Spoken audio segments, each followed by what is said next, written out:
வணக்கம். ரமேஷ் கண்ணனின் சமூக பார்வை யூடியூப் சேனல் மூலமாக உங்களை எல்லாம் சந்திப்பதில் நான் பெருமகிழ்ச்சி அடைகின்றேன். இந்தியா தகுந்த பதிலடியை பாகிஸ்தானுக்கு கொடுத்து கொண்டிருக்கிறது. இதில்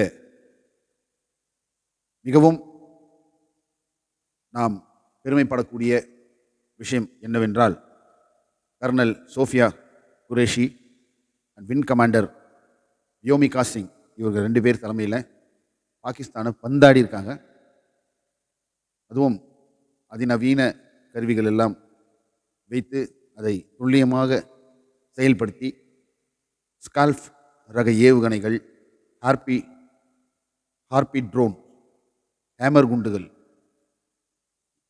வந்து ரஃபேல் விமானம் ஏற்றின்னு போய் துல்லியமாக இலக்கை தாக்கிவிட்டு வரக்கூடிய அந்த குண்டுகள், அதாவது ஒரு இந்த ஜனங்கள் பப்ளிக்லாம் நிறைய இருக்கிற இடத்துல அதெல்லாம் சேதப்படுத்தாமல் குறிப்பாக ஒரு இடத்த மட்டும் தாக்கணும்னு சொன்னால் அந்த இடத்துல வந்து இந்த ஹேமர் குண்டுகள் துல்லியமாக தாக்கும். அதே மாதிரி கெமி கேஸ் ட்ரோன்ஸ் இதெல்லாம் வச்சு பந்தாடி இருக்கிறாங்க. பாகிஸ்தான் நிலை கொலைஞ்சு போயிருக்குது. அதுலேயும் வந்து அங்கே பெரிய மசூதி, ஒரே நேரத்தில் மசூதி என்ற பெயரிலே அங்கே ஒரு 600 பேருக்கு ஒரே நேரத்தில் தீவிரவாத பயிற்சி கொடுக்கும் அமைப்புகள். அங்கே இல்லாத வசதிகளே கிடையாது. பேரளவில் மசூதி போல இருந்தாலும் அங்கே வந்து குண்டுகளை எப்படி வெடிக்கிறது, எப்படி சண்டை போடுறது, தீவிரவாத செயல்களை எல்லாம் எப்படி செய்வது என்ற பயிற்சிகளையும் இந்த மூளைச்சலவை செய்வாங்கல்ல, இவர்களெல்லாம் உங்களுக்கு எதிரி, இவர்களை நம்ம வாழ விடக்கூடாது அப்படின்னு சொல்லி மத ரீதியான போதனைகளை செய்யக்கூடிய அந்த ஸ்தலமாக இருந்து கொண்டிருக்கு. அது வந்து கிட்டத்தட்ட 18 ஏக்கர் வளாகம் பஹவால்பூர் அப்படின்ற இடத்துல இயங்கி கொண்டிருந்தது. இந்த இடத்துல ஜெய்ஷ் இ முகமது தலைவர் தங்கியிருந்த இடம். ஜெய்ஷ் இ முகமது என்ற தீவிரவாத அமைப்பினுடைய தலைவர் அங்கே தான் தங்கியிருந்தார். சரிங்களா, குடும்பத்தோடு. இன்றைக்கி அவரே வந்து அவர் இறந்தாரா இல்லையா என்பது தெரியவில்லை. அவர் தப்பித்து விட்டார் என்றுதான் சொல்கிறார்கள். ஆனால் அவர் குடும்பத்தை சார்ந்தவர்கள் எல்லோருமே அங்கே இறந்து போயிருக்கிறாங்க. 2வது, பாகிஸ்தான் வந்து இந்தியாவை குறிப்பாக பூஞ்ச் மாவட்டத்தில் பூந்து ரொம்ப அட்டூழியம் பண்ணியிருக்கிறாங்க. அங்கே இருக்கிற மக்கள்லாம் அலறி அடித்து கொண்டு ஓடும் அளவிற்கு துப்பாக்கி சூடுகளும் குண்டு வீச்சு சம்பவங்களும் பூஞ்சு நகரத்தில் நடந்திருக்கு. அதில் கிட்டத்தட்ட 16 பேர் உயிரிழந்திருக்காங்க. இங்கே இந்த பெண் தளபதிகள் தலைமையில் போனவங்க 100க்கும் மேற்பட்ட தீவிரவாதிகளை, பாகிஸ்தானியர்களை கொன்றுள்ளதாக நம்ம ராஜ்நாத் சிங் சொல்லியிருக்காரு. இது வந்து ஒரு இராணுவ நடவடிக்கைன்னா, அவங்க வந்து கடந்த 22ஆம் தேதி இங்கே ஒரு 6 தீவிரவாதிகள் உள்ளே வந்து அப்பாவி பொதுமக்களை கொன்று குவித்தார்கள். அதற்கு பதிலடியாக இவர்கள் தீவிரவாத அமைப்புகள் எங்கெங்கெல்லாம் முகாம்கள் இருக்கா அது எல்லாத்தையும் மட்டும் அழித்துவிட்டு முதல் வகையாக வந்தாங்க. அதற்கும் அவர்கள் வந்து பதிலடி கொடுப்பதாக பூஞ்சி மாவட்டம், இந்த மாதிரி எல்லை ஓர இடங்களை வந்து நிறைய சில தாக்குதல்லாம் செஞ்சாங்க. இதில் வந்து முதல்ல வந்து ரஃபேல் விமானத்தை 2லிருந்து 5 தகர்த்தி விட்டதாக முதலில் சைனாவிலிருந்து ஒரு எக்ஸ் வலைத்தளத்தில் வெளிவந்த நியூஸ். இதை வந்து இந்திய இராணுவம் மறுத்திருக்குது. இந்த மாதிரிலாம் எதுவும் நடக்கலை, பொய் பேசுவதே பாகிஸ்தானுக்கு பழக்கம் இந்த காலத்திலிருந்தே அப்படின்ற மாதிரி சொல்லியிருக்கிறாங்க. இதை தேசிய ஊடகங்கள், சில ஊடகங்கள்லாம் நேஷனல் லெவலில் இருக்க ஊடகங்கள் சில உறுதி செய்திருந்தாலும் இதை மறுத்திருக்கிறாங்க. கண்டிப்பாக அது நடக்க வாய்ப்பில்லை. ஏன்னு சொன்னால் நம்ம இந்த ஆப்ரேஷன் சிந்தூர் தலைமை தாங்கி போய் நடத்தின ஒவ்வொரு குண்டும் தன் இலக்கை போய் கரெக்டாக அடித்து தும்சம் பண்ணியிருக்குது. இதில் வந்து நம்மளுடைய எல்லை மாவட்டங்கள்லாம் இருக்குல்ல, பஞ்சாப், அப்புறமா வந்து காஷ்மீர் பார்டரு, பாகிஸ்தான் ஆக்கிரமிப்பு காஷ்மீர், இந்த பகுதிகளில் தான் தீவிரமாக நடந்து கொண்டிருக்கிறது. இந்த இடத்துல எல்லா இடத்துலையுமே அவங்களும் வந்து மசூதிகள், கோயில்கள்லாம் அடிச்சிருக்கிறாங்க. எல்லாமே வந்து இந்த பூஞ்ச் மாவட்டத்துக்குள்ளே இருக்கிற இதுதான். அதே மாதிரி தங்க கோயில், பஞ்சாபில் இருக்க தங்க கோயிலுக்கு குறி வச்சிருக்கிறாங்க. பல மாவட்டங்களுக்கு அவங்க குறி வச்சு தாக்கினாலும் இதை அனைத்தையும் நம்மிடம் இருக்கக்கூடிய சுதர்சன் சக்ரா 400, அதாவது இஸ்ரேலுடைய பாதுகாப்பு சிஸ்டம் எதுன்னு பார்த்தீங்கன்னா அயன் டோம் சொல்லுவாங்க. இந்த அயன் டோம் வந்து நம்மளும் வந்து அந்த அயன் டோம் வாங்குவதற்காக அட்வான்ஸ்லாம் பண்ணி வச்சுருந்தோம். ஆனால் அந்த அயன் டோமுடைய லட்சணம் இஸ்ரேல் வார் நடந்ததில் ஹமாஸ் இஸ்ரேல் போரில் ஹமாஸ் அதை வந்து ஒன்றும் இல்லாமல் பண்ணிடுச்சு. அயன் டோமை செயலிழக்க வச்சு கிட்டத்தட்ட 2000, அதுக்கப்புறம் ஒரு 6000 ராக்கெட் லான்ச்சர்களை குண்டுகளை போட்டு அது எதையுமே வந்து அயன் டோம் தடுக்காமல் செயலிழந்து கிட்டத்தட்ட இன்றைக்கி 1500 பேரை அவங்க கடத்தி கொண்டே கொன்று விட்டு கிட்டத்தட்ட 250 பேரை கடத்தின்னு போய் வச்சுட்டாங்க. ஸோ அது செயலிழந்ததுனால அதை நிறுத்திவிட்டு ரஷ்யாவிடமிருந்து இந்த S-400 சுதர்ஷன் சக்ரா இதை வாங்கியிருக்கிறாங்க. இதனுடைய வல்லமை பார்த்திங்கன்னா அந்த அயன் டோமை விட இது பயங்கரமான வல்லமை வாய்ந்த ஒரு பாதுகாப்பு சிஸ்டம். அதாவது ஒரே நேரத்தில் 300 ஏவுகணை வந்தாலும் 300ஐயும் வானத்திலேயே தகர்க்கக்கூடிய ஒரு அதிநவீன பாதுகாப்பு கருவி தான் இந்த S-400. அதுவும் 600 கிலோமீட்டருக்கு முன்னாலேயே அது வந்து வானத்திலேயே தாக்கி அழிக்கக்கூடிய இந்த S-400 தான் இன்றைக்கி இந்தியாவை மிகவும் பாதுகாப்பாரனாக காப்பாற்றிருக்குது. அவர்கள் இந்தியாவை நோக்கி ஏவுகணைகள்லாம் அனுப்பினாலும் அந்த ஏவுகணைகள்லாம் வானத்திலே சுக்குநூறாக்கியது இந்த S-400 தான். எப்படி இது செயல்படும் சொன்னால், இப்போது நம்ம நாட்டினுடைய எல்லைகள் இருக்குல்ல, இந்த border Pakistan, India Pakistan borders எல்லாம் பார்த்தீங்கன்னா ராஜஸ்தான் சைடில், பாம்பே சைடு இங்கெல்லாம் வரும். உங்களுக்கே தெரிஞ்சிருக்கும். காஷ்மீர் இந்த சைட்லெல்லாம் வந்து நம்மளுக்கு வந்து குறி எதுன்னு சொன்னால் பாகிஸ்தானில் தான் நிறைய தொல்லை வரும். இந்த பக்கம், அந்த பக்கம் சைனா, இந்த பக்கம் வந்து நம்ம அந்த ட்ரோன் சொல்கிற பாருங்க, அந்த S-400 நிறுத்தி வச்சுருக்கிறோம். இது என்ன செய்யும்னா, இப்போ பாகிஸ்தான்லேருந்து ஒரு ஏவுகணை கிளம்பி வருதுன்னா அது ஒரு 600 கிலோமீட்டர்ஸ். உங்களுக்கு புரிகிற மாதிரி சொல்லணும்னா இங்கே இருந்துக்குன்னு மதுரை கிட்ட வந்துடுச்சுனாலே இது கண்டுபிடிச்சிடும். கண்டுபிடிச்சி எவ்வளோ வேகத்தில் வருது, எவ்வளோ உயரத்தில் வருது, இதையெல்லாம் கணிச்சு அதை கரெக்டாக வந்து இங்கேருந்து ஒரு ஏவுகணையை அதோடைய பவர் எல்லாமே டக்கு டக்குன்னு கணிச்சு இங்கேருந்து ஒரு ஏவுகணையை அதை நோக்கி அனுப்பி அதை நம்ம வந்து இந்த ராமாயணம் மகாபாரதம்லாம் பழைய படங்களை பார்த்தோம்னா அவர் ஒரு ரம்பு விடுவார், இங்கேருந்து ட்ரெயின் ஒரு ரம்பு விடுவார், ரெண்டும் இடிச்சிக்கின்னு விழுந்துடுற மாதிரி காட்டுவாங்கல்ல. அதே மாதிரி தான் இந்த ஏவுகணை போய் வானத்திலேயே 600 கிலோமீட்டருக்கு முன்னாலே இது போய் வானத்திலேயே அழிச்சிடும். இது எல்லாம் வந்து நம்ம சொல்கிறதுக்கே இவ்வளோ நேரம் ஆகுது. இதெல்லாம் இது வந்து கரெக்டாக ஒரு நிமிஷம் 2 நிமிஷத்தில் இந்த விஷயத்தை பண்ணி முடிச்சிடும். ராக்கெட் இங்கேருந்து கிளம்பிட்டோம், இங்கேருந்து அந்த தடுப்பு ஏவுகணை போய் அதை வானத்திலே அழிச்சிடும். அப்படிப்பட்ட ஒரு டெக்னாலஜி வச்சுருக்காங்க. நேற்று வரைக்கும் நம்ம போட்ட எந்த குண்டுகளையுமே பாகிஸ்தானுடைய பாதுகாப்பு அமைப்பு அவங்க வந்து சைனா கிட்டேருந்து வச்சுருக்காங்கன்னு இதை சொல்கிறாங்க. அதை எதுவுமே வந்து நம்மளுடைய அந்த ஏவுகணை எதையுமே குண்டாக இருக்கட்டும், ட்ரோன்களாக இருக்கட்டும், எதையுமே வந்து அவர்கள்கிட்ட அதை தடுக்கக்கூடிய அந்த சிஸ்டம் இல்லை. ஏன்னு சொன்னால், இவங்க முதல் நாள் போயிட்டு இந்த 25 மினிட்ஸ் அட்டாக் பண்ணாங்கல்ல, அதில் அவங்க ஸ்பாயில் பண்ணது இந்தியா போய் தகர்த்ததே அந்த ரேடார் செக்ஷனை தான் ஃபுல்லாக டிஸ்மேண்டில் பண்ணிட்டாங்க. போயிட்டு அடித்து அது செயலிழக்க வச்சுட்டாங்க. அதுக்கப்புறமா வந்து அதுதான் இந்தியாவுடைய அந்த நுட்பம். இராணுவ இவர்களுக்கு அந்த முதல் நாள் பதில் அட்டாக் பண்ணுவாங்க, அவங்களுக்கும் தெரியும், காத்துன்னு இருக்காங்க. இருந்தாலும் இவங்க அட்டாக் வந்து எப்படி இருக்குன்றது அவங்களுக்கு தெரியாது. சரி பார்டரில் அடிப்பாங்க அப்படி இப்படின்னு எதிர்பார்த்துருக்கும் போது இவங்க ஃபஸ்ட்டு வந்து அந்த ரேடார் அந்த அந்த இடத்த கொலாப்ஸ் பண்ணிட்டாங்க.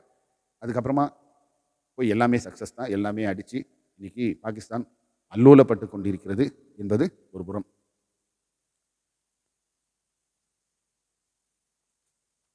இதே நம்மளுடைய இந்தியாவுடைய இந்த இராணுவ கட்டமைப்பு இந்தியாவை வந்து விலகாரண வகையில் எப்படி கொடுத்துட்டு போனான்னா, ஒரு குண்டு ஊசி கூட நம்மளால் தயாரிக்க முடியாத ஒரு நிலைமையில தான் நம்மக்கிட்ட கொடுத்துட்டு போனாங்க. இதை படிப்படியாக நேரு, அடுத்தபடியாக இராணுவத்தை மிக வலிமையாக கட்டமைத்து வைத்திருந்தவர்கள் இந்திரா காந்தி. இந்திரா காந்தி அன்றைக்கி சைனாவையே ஓட விட்டவங்க தான், சரண்டர் ஆக வச்சாங்க. பாகிஸ்தானையும் அடித்தாங்க. பங்களாதேஷை பிரித்து பாகிஸ்தானை ஒன்றும் இல்லாமல் பண்ணி 2ஆக பிரித்து இந்த பக்கம் பங்களாதேஷன் அவங்கள அது ஒரு தனி நாடாக அங்கீகரித்து பாகிஸ்தானை வீக் ஆக்குனதில் முதல் இந்திரா காந்திக்கு தான் அந்த பெருமை போய் சேரும். அப்போ வந்து துர்காதேவி இந்திரா வந்து துர்காதேவி மாதிரி எல்லாம் கற்பனை மக்கள் வந்து கொண்டாடினாங்க. அந்த மாதிரியான ஒரு இராணுவத்தை வந்து கட்டமைத்து இன்னைக்கு அதுக்கப்புறம் பார்த்தீங்கன்னா ராஜீவ்காந்தி மிக நவீனமயமாக மாற்றினார். இதில் இவர்களுடைய பங்கெல்லாம் அதிகம். இன்னைக்கு வந்து நம்ம இராணுவத்துக்குன்னு சுமார் 8.6 லட்சம் கோடி ஒவ்வொரு ஆண்டு செலவு பண்ணுறோம். பாகிஸ்தான் வந்து 1.8 லட்சம் கோடி தான் செலவு பண்ணுறாங்க, 2 லட்சம் கோடி தான் செலவு பண்ணுறாங்க. எல்லாத்துலேயுமே நம்ம வந்து பவராக இருக்கிறோம். ரெண்டாவது, இவ்வளோ பவர்ஃபுல்லாக இருந்த நாம் நாம் எழுப்புகின்ற கேள்வி இதுதான். இதெல்லாம் ஓகே, நம்மளுடைய ஆதரவு ராகுல் காந்தி கூட சொல்லிட்டாரு, நம்மளுடைய ஆதரவு இந்திய இராணுவத்திற்கு, இந்தியாவிற்கு. நாங்கள் அதாவது என் கூட பிறந்த அண்ணன் கூட ஐஏஎஃப்ல தான் இருந்தார், இந்தியன் ஏர்ஃபோர்ஸில் சர்வீஸ் பண்ணியிருக்காரு 25 வருஷம், கார்கில் வாரெல்லாம் இருந்திருக்காரு. நாங்கள் வந்து போரை பார்க்காத குடும்பம்லாம் கிடையாது. இன்றைக்கி நான் கூட இன்னைக்கு கிளம்பி வர சொன்னால் கூட நானும் கலந்து கொள்ள தயார்.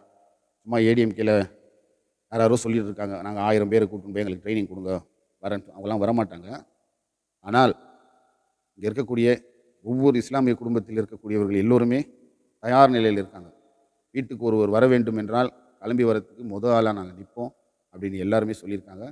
நாங்கள் அவர்கள் எல்லோரும் அன்னைக்கே பாகிஸ்தான் பின்னால் மதவாதிகள் மாதிரி போகாமல் இந்தியர்களாக இன்றைக்கி நின்ன இந்தியர்கள், நம்மளோட இஸ்லாமியர்கள், நாங்கள்லாம் இந்தியர்கள் சொல்லி நம்ம கூட நின்றவங்க எல்லாம் இன்று வரைக்கும் அவங்க பரம்பரை எல்லோருமே இந்தியர்கள் தான். அவர்கள் நம் நாட்டிற்காக இன்றும் உயிர் தியாகம் செய்ய தயாராக இருக்கிறார்கள். இதை எதுக்காக சொல்கிறேன்னு சொன்னால், இன்றைக்கி தமிழகத்தில் முதலமைச்சர் தலைமையில் கூட்டம் நடந்தது. இந்த கூட்டத்தில் கூட பார்த்தீங்கன்னா அனைத்து கட்சி கூட்டம் நடந்தது. அனைத்து கட்சி கூட்டத்தில் வந்து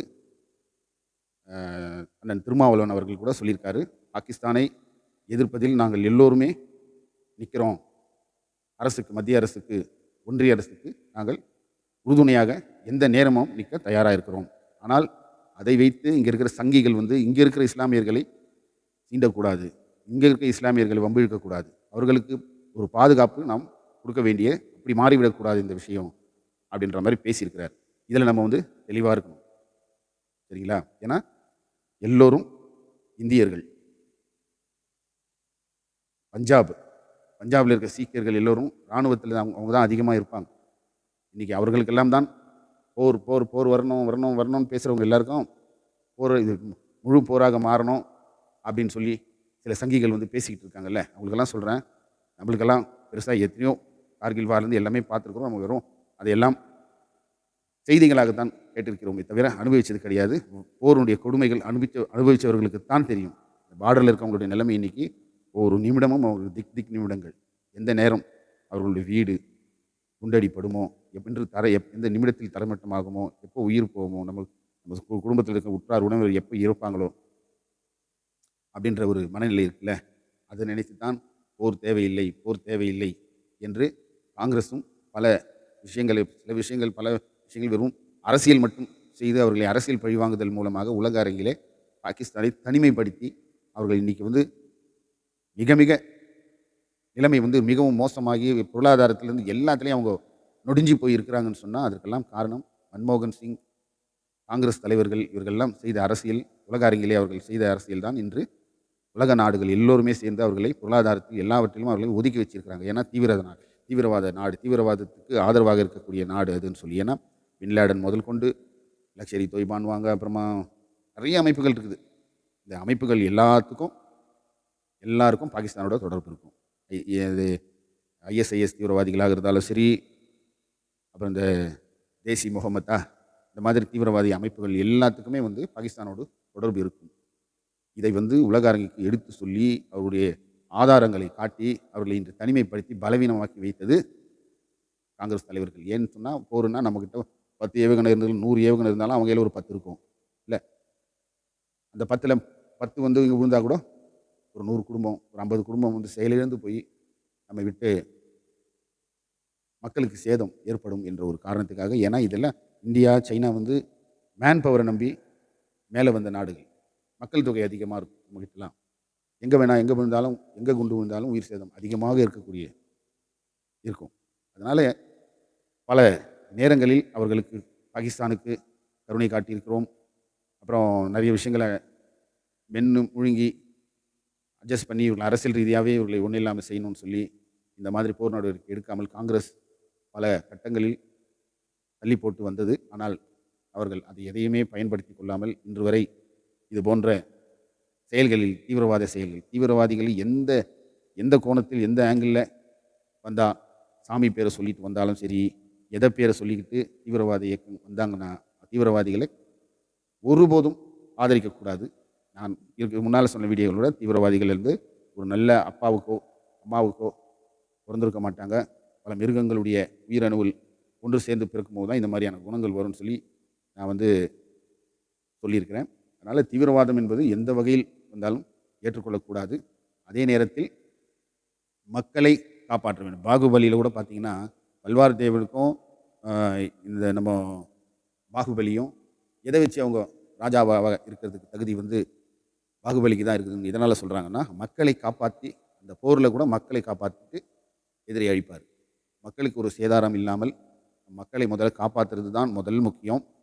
அதற்கப்புறம் தான் நம்ம எதிரியை அடிக்கிறது கூட. இதை மனதில் வைத்துக்கொண்டு செய்ய வேண்டும். சரி, இரண்டு நாடுகளிடமும் நியூக்ளியர் பாம் வைத்து கொண்டிருக்கிறார்கள். இந்த நியூக்ளியர் பாம் வந்து இந்தியாவை பொறுத்த வரைக்கும் எங்கள் மீது, அதாவது முதல் நாங்கள் பிரயோகிக்க மாட்டோம் நியூக்ளியர் பாமை. இது வந்து நியூக்ளியர் டாக்ஷன் சொல்லுவாங்க, ஒப்பந்தம். நியூக்ளியர் பாம் வச்சுருக்கீங்க, நீங்கள் வந்து இந்தந்த சூழ்நிலைக்கு தவிர்த்து மீது எதுக்கும் யூஸ் பண்ணக்கூடாது அப்படின்னு சொல்லி இருக்குது. இதில் வந்து இந்தியா வந்து நாங்கள் முதல் பிரயோகப்படுத்த மாட்டோம். எங்கள் மீது யாராவது பிரயோகப்படுத்தினால் நாங்கள் பதிலுக்கு தான் பிரயோகப்படுத்துவோம் அப்படின்னு சொல்லி ஒப்பந்தம் அப்படி பண்ணியிருக்கு. இதே நேரத்தில் பார்த்திங்கன்னா பாகிஸ்தான் வந்து 3 வகையாக சொல்லி வச்சுருக்கிறாங்க. என்னன்னு பார்த்தீங்கன்னா, அணு ஆயுத தாக்குதல், எங்கள் மீது யாருன்னா அணு ஆயுத தாக்குதல் எங்ககிட்ட யாருன்னா போருன்னு வந்து தாக்குனாங்கன்னா நாங்கள் அணு ஆயுதத்தை யூஸ் பண்ணுவோம். அவங்க யூஸ் பண்ணால் நாங்கள் யூஸ் பண்ணுன்றது ஒன்று. 2வது, நீர்நிலையில் கை வச்சா எங்களுக்கு வரக்கூடிய தண்ணீரை தடுத்தால் நாங்கள் நியூக்ளியர் பாம் யூஸ் பண்ணுவோம். அதே மாதிரி எங்கள் நிலங்களை ஆக்கிரமித்தால் நாங்கள் நியூக்ளியர் பாம் யூஸ் பண்ணுவோன்ட்டு இந்த 3 விஷயத்தை சொல்லி வச்சிருக்கிறாங்க. இப்போ நம்மளுடைய அந்த நியூக்ளியர் பாம்பெல்லாம் பார்த்திங்கன்னா பாகிஸ்தானை நோக்கி ஆல்ரெடி வச்சுருக்கிறோம். பாகிஸ்தான் நோக்கி தான் இருக்கும். அதே மாதிரி அவங்களது வந்து இந்தியாவை நோக்கி இருக்கும். ஆனால் எந்த காரணத்தை கொண்டும் பயன்படுத்த மாட்டார்கள். ஏன்னு சொன்னால் அதனுடைய தாக்குதல் இப்போ வந்து நம்ம இங்கே காஷ்மீர்லேருந்தோ இல்லை ராஜஸ்தான்லேருந்தோ அடித்தோம்னா அது போய் அங்கே சேதாரம் பண்ணுறதுடைய பாதிப்பு இங்கே சென்னை வரைக்கும் வரும். அதே மாதிரி அங்கே பாகிஸ்தான் ஃபுல்லாகவும் அவங்க போட்டாங்கனாலும் அவங்களுக்கும் அந்த பாதிப்பு பெரிய வகையில் எல்லாத்தையும் அழிச்சிடும்.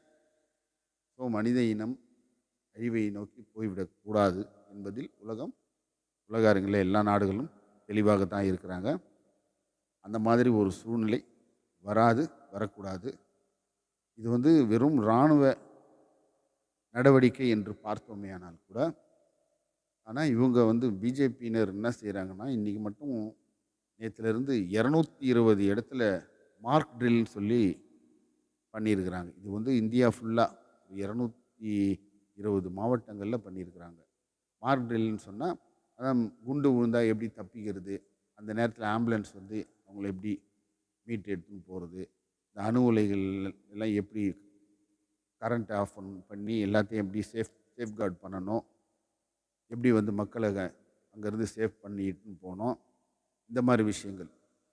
இராணுவம் வந்து எப்படி கவர்ந்து நிற்கணும், லோக்கல் நிறைய இருக்குல்ல, படிப்படியாக இருக்குல்ல, அவங்களுக்கு எல்லாம் எப்படி செயல் பண்ணணுன்றது அது வந்து 220 இடத்துல நடந்துருக்குது. இதுக்கு முன்னால் பார்த்தீங்கன்னா இந்தியாவும் பாகிஸ்தானும் எந்த நேரத்தில் சண்டை போட்டாலும் இந்த காஷ்மீர், பஞ்சாப், ராஜஸ்தான், மகாராஷ்டிரா மேக்சிமம் இந்த இடங்களில் தான் இருக்குமே தவிர்த்து இந்த சைடெல்லாம் நமக்கெல்லாம் வந்ததே கிடையாது இதுவரை. ஆனால் இன்றைக்கி பார்த்திங்கன்னா எல்லாமே வந்து டிஜிட்டல் எல்லாம் வந்து அதிபயங்கர ஆயுதங்கள் இங்கே உட்காந்துங்கன்னு 1000 கிலோமீட்டரு, அப்புறம் 2000, 3000, 4000, 5000 கிலோமீட்டர் வரைக்கும் போய் அடிக்கிற அளவுக்கெல்லாம் இன்றைக்கி வந்துடுச்சு.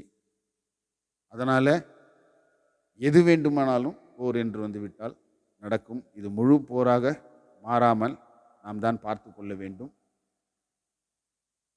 இப்போ வந்து சரி, இதெல்லாம் அடித்தது ஓகே. 27 ஏர்போர்ட்டை க்ளோஸ் பண்ணி வச்சுருக்காங்க இன்றைக்கி. இதெல்லாம் வந்து இந்தியா ஃபுல்லாக அலாட் பண்ணி வச்சுருக்கிறாங்க. அதனால் இது எங்கே முழு நேர போராக மாறிடுமோ என்ற அச்சம். இதெல்லாம் எதற்கு? இதற்கு முன்னாலே நாம் கொஞ்சம் ஜாக்கிரதையாக இருந்திருந்தால் அது வந்து ஒரு 250 கிலோமீட்ரு உள்ள பார்டரில் கூட இல்லை. பெஹல்காம்ன்றது 220 கிலோமீட்டர் உள்ள.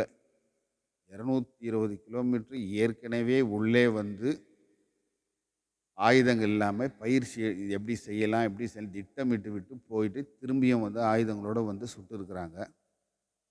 இதை வந்து எந்த ஒரு உளவுத்துறையும் சொல்லலை. ரெண்டாவது, நம்ம மல்லிகார்ஜுன கார்கே அவர்கள் ஒரு கேள்வியை வைக்கிறாரு. 19ஆம் தேதி நம்மளுடைய பிரதமர் காஷ்மீர் போவதாக இருந்தது. உளவுத்துறை இங்கே இந்த மாதிரிலாம் ஒரு தாக்குதல் நடத்துவதற்கு வாய்ப்பு இருக்குதுன்னு சொல்லி எச்சரித்ததனால் அந்த காஷ்மீர் பயணத்தை ரத்து செய்து விட்டார். அப்போ அவரை காப்பாற்றின அந்த உளவுத்துறை ஏன் இந்த பொதுமக்களை காப்பாற்றவில்லை? அவர்களை வந்து காஷ்மீரில் வந்து எந்த ஒரு பிரச்சனையும் இல்லை, அது வந்து டெரரிஸ்ட் ஸ்பாட்டு கிடையாது, டூரிஸ்ட் ஸ்பாட்டு, வாங்க வாங்கன்னு எல்லாரையும் சொல்லிவிட்டு ஒரு அமித்ஷா வந்து ஒரு மிகப்பெரிய பொய்யை சொன்னார். அது ஓப்பன் பண்ணதே எங்களுக்கு தெரியாது, எங்களுக்கே சொல்லாமல் ஓப்பன் பண்ணி ஜனங்கள்லாம் வந்துட்டாங்கன்ற மாதிரிலாம் ஒரு பொய் சொன்னார். அது எப்போத்துலேருந்து இவங்க வந்து திறந்து விட்டு எப்போ 370 போட்டு எல்லாத்தையும் பிளாக் பண்ணி எல்லாம் பண்ணாங்களோ அதுக்கப்புறமா ஒரு இதுவும் கிடையாது. 2 காஷ்மீரிக்கு ஒரு இராணுவம் என்ற அமைப்பில் அங்கே வந்து பாதுகாப்பு வச்சுருக்கிறோம், ஒன்றும் பிரச்சனை இல்லைன்னு சொல்லி டெரரிஸ்ட் பிளேஸ் கிடையாது, இது டூரிஸ்ட் பிளேஸ்க்கு வாங்கன்னு சொன்னது நம்ம பிஎம்மு.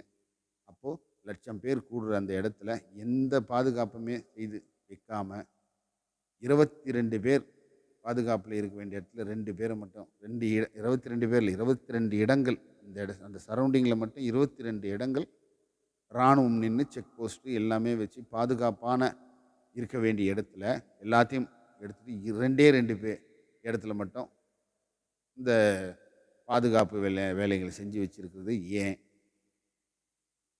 அதுதான் வந்து கேள்வியாக மல்லிகார்ஜுன கார்கே வச்சார். அதாவது முழு ஒத்துழைப்பு, நீங்கள் என்ன நடவடிக்கை எடுத்தாலும், இராணுவ நடவடிக்கை நீங்கள் பாகிஸ்தான் மீது எது எடுத்தாலும் நாங்கள் அதை வந்து எதிர்க்க மாட்டோம், குறை சொல்ல மாட்டோம், உங்கள் கூட நிற்கிறோம், அதில் எந்த மாற்று கருத்தும் கிடையாது. ஆனால் இன்னும் இந்த கேள்விகளுக்கெல்லாம் பதில் சொல்லணும்ல. ராஜ்நாத் சிங்காவது சொல்லணும், அமித்ஷாவாவது சொல்லணும், மோடியாவது சொல்லணும். அதை கடந்து போயிட்டு நேராக இந்த வாருக்கு போயிட்டு செய்து கொண்டிருக்கிறார்கள். இந்த போரிலே நாம் தான் வெற்றி பெறுவோம், அது மாற்று கருத்தே கிடையாது.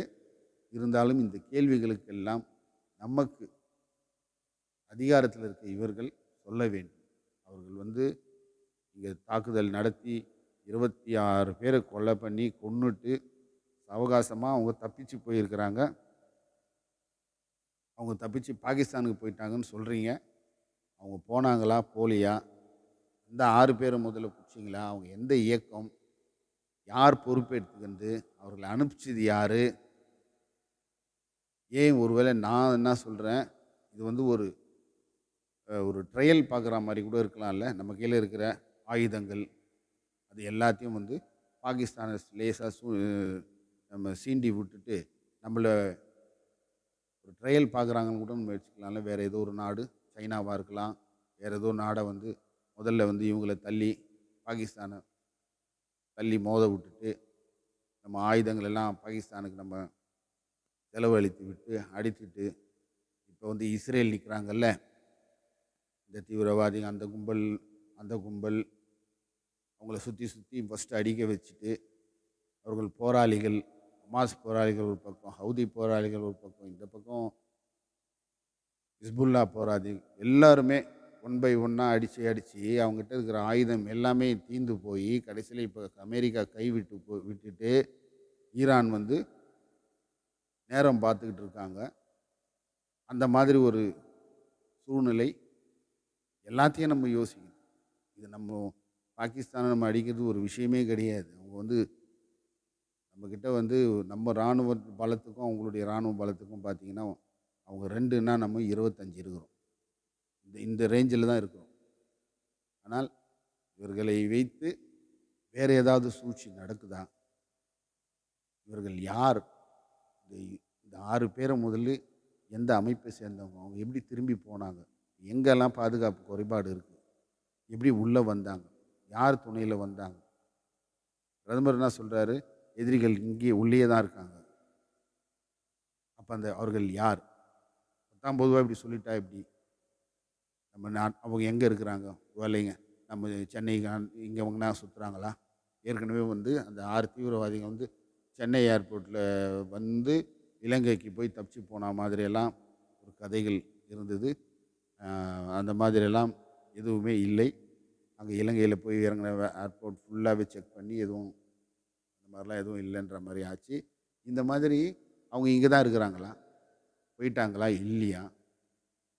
அதை முதல்ல சேஃப்கார்ட் பண்ணணும்ல. இந்த மாதிரி விஷயங்கள்லாம் நிறைய பேர் மத்தியில் இருக்குது. இது வந்து